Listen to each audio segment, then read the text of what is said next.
Bro Cam here, and let's do a 6-month follow-up of the HOA Buster. So disclaimer, at the time of my original video, I was not an affiliate, but now that I'm doing YouTube more, I signed up for their affiliate program.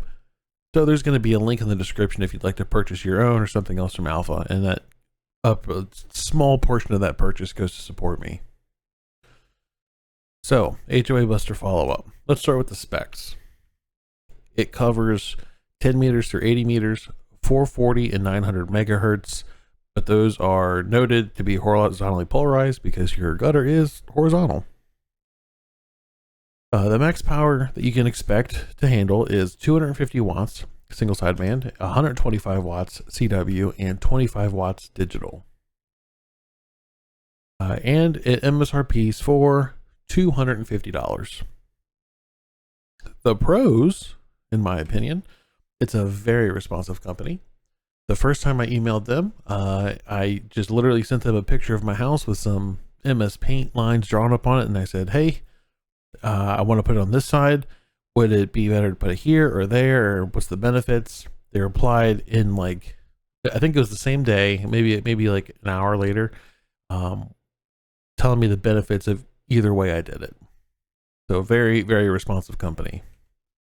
It comes in a nice sealed weather resistant unit. It is all inclusive. It has the radiating element, the ground spike, and the matching unit. And so you just provide your coax and your radio, and you're on the air. I should also say that with the sealed weather resistant unit, you can pick what color you want to match your house, your siding. Mine matches my mulch bed, so it really does blend in very well. And this covers, like I said in the specs, a huge portion of the frequency space. So for my particular base station radio, it's an FTDX10. The only thing it does not cover is 160 and 6 meters. So, and you can get DX on single sideband and digital. I have done that on both modes. Pretty awesome. I don't operate much CW. Actually, I've never operated CW, so I'm working on learning my copy before I go ahead and start doing that. So let's go to the cons. Now, some of these seem kind of weird because I was making this list and I really like this antenna, so I kind of had to dig for the cons. So it's expensive, but in my opinion, not unreasonable. This is a quality made in the USA product, designed and built here. And I think it's a good value. So while yes, it's expensive, I think it's a good value. Again, one of the weird ones is they claim you need at least 25 feet of gutter. You could probably get away with less depending on if your wire element was longer. Like my wire element is 19 feet, I think, because I'm going up to the wire goes to the second story of my house to connect to the gutter, not to the downspout. And the little funny one is that it looks a little bit like a pipe bomb. So it kind of does. All right, so like those are just my opinions. Let's take a look at the QSO map since I've had this. So this is every contact that I've made since having this antenna. Now the majority of these are digital, and that's just because I don't have a lot of time to operate the radio. It's a lot easier for me to operate digital where I can kind of multitask while I'm doing something. So here's every country that I've been able to hit. Israel, Croatia, there's Ukraine, there's Russia, there's Czech Republic, there's Venezuela, there's Romania, there's Italy, a ton of countries. So what are the stats here? I've had 131 QSOs. 24 of those have been single sideband. And I think most of my signal reports are usually, I don't think I've ever gotten below a 4.4 anywhere. I think it's typically like a 5.5, 5.7, 5.9. Digital contacts, 107. So like I said, I mostly operate digital. It's just it's a convenience factor for me. It's a lot easier for me to operate digitally than it is for me to operate voice. DX entities. I've hit 24 different countries, And my longest QSO was with D2UI Delta 2 Uniform Yankee, and that was almost 11,000 kilometers, or in freedom units, 6,832 miles. That was in JI64CK in Angola, Africa. I'll bring my mouse out over here so you can. That's the contact. That's my longest contact, and I actually vividly remember that as I was watching the FT8 come up, and it does the different color schemes, and it said, I think it said AF for Africa, and I was like, oh, I'll toss my call out there, sure, why not? And it was a good 5-minute back and forth, where maybe 5 minutes, I don't know, but it's like I would have to call 3 or 4 times, and then he would call back 3 or 4 times. And it was very like, it was not a quick one. Like, we were definitely both on each other's, like, right at the bottom of what we could pick up. So let's address some comments from the first video. So one comment said, keywords, I settled. Because I believe I opened the video saying, I settled on the HOA Buster. And guess what? Newsflash. I'm not a marketing firm. I'm just a dude that sits here and makes videos typically in one take. And so I just kind of, I probably should have said, like, I picked, whatever. I settled on this. Like, it was a decision okay, whatever.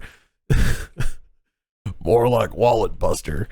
Yeah, again, I think I've proven that this is a quality product made and designed and built here in the USA from a very responsive company.